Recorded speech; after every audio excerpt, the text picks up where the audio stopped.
आज पंचभूतरे लीन हे पद्मपुर विधायक राजघाटे समापन हेब शेषकृत। पद्मपुर सहर तथा आखपाख अंचल लोकों मुहरु हजि जाइछि हस, जेमितिक एक कला बादल आसी ढांकी दे कर अंधार।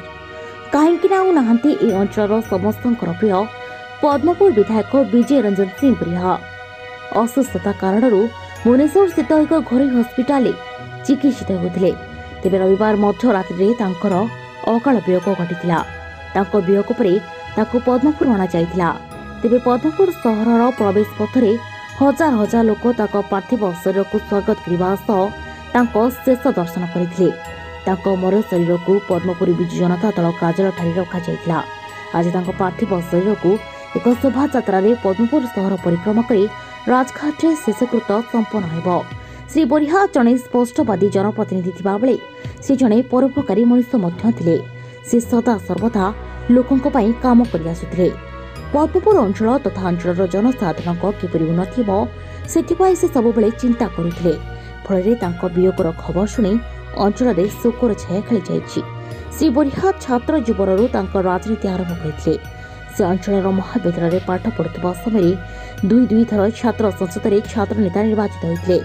से प्रथम थर 1990-1995 मसीह जनता दल विधानसभा को निर्वाचित होते। 2000, 2009 और 2019 मसीह जनता दल विधानसभा को निर्वाचित होते। 2009 मसीह से ओडिशा सरकार आदिवासी हरिजन कल्याण विभाग दायित्व तुलाई। 14 दिन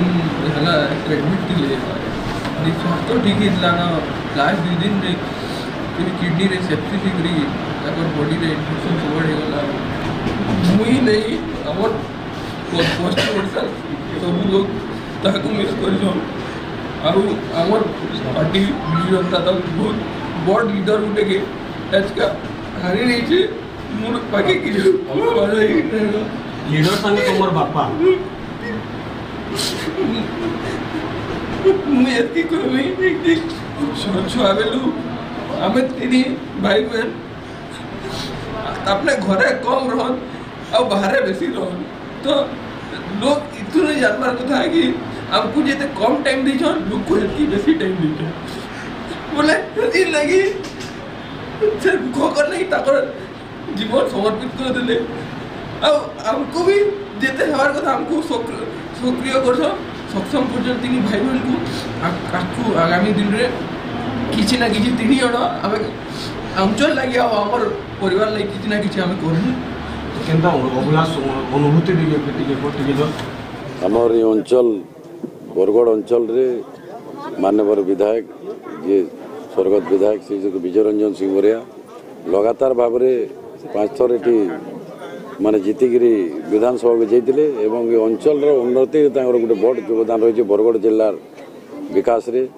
एवं आज आमर आपण मैंने देखुवे हजार संख्यार लोग आसिक समस्ते दुखित अच्छा जेहेतु असमय वियोग होती माने बयस नहीं 62-63 वर्ष मात्र होता। एवं कहीं भी कल्पना नहीं करी हठात से समस्त आमको छाड़ी चली से खाली व्यक्तिगत हिसाब नुहे समस्ते दुखित निर्माण होचु।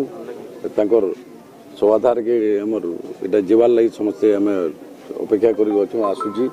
एवं आसंता काली शेषकृत्य संपन्न करा जिबा।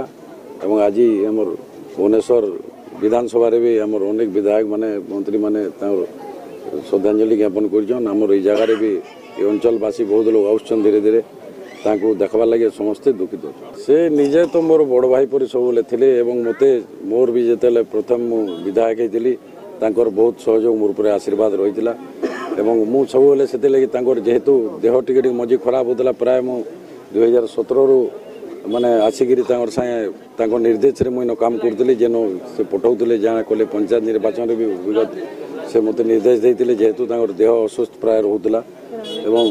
आज माने दुखटा काण कहमा निजर गोटे भाई आमर मरी जन आमर गोटे आमको गोटे शक्त आघात झटका यहाँ क्षतिटा आगे सहजे आदि पूरण करना क्षति दल गोटे 5 थर विधायक आपण ये बहुत क्षति है। गोटे टाणुआ लीडर पश्चिम ओडिशा टाणुआ नेता थिले से आज समस्ते दुखित सारा ओडिशा खाली पद्मपुर निर्वाचन में सारा ओडिशा आपन देखुवे तांकर विजु पट्टनायक संगे गभीर निगाड़ संपर्क था एवं विजु पट्टनायक से जो बाहा हेले तांकर मैरेज रे विजु पट्टनायक आमर जी अच्छन मैडम तांकर धर्मपत्नी तांकर हाथ धरई कन्यादान विजु पट्टनायक करते बोले से माने सेंता गोटे संपर्क थिला तांकर संगे एवं आपण देखबे विजु जनता दल गठन होते भी से अशोक दास संगे रही पर जाकर विजु जनता दल योगदान कले विजु पट्टनायक माने बहुत भल पाउले विजु पट्टनायक आदर्श रे से अनुप्राणित। पद्मपुर सुनील कुमार मिश्र रिपोर्ट सूचना मीडिया।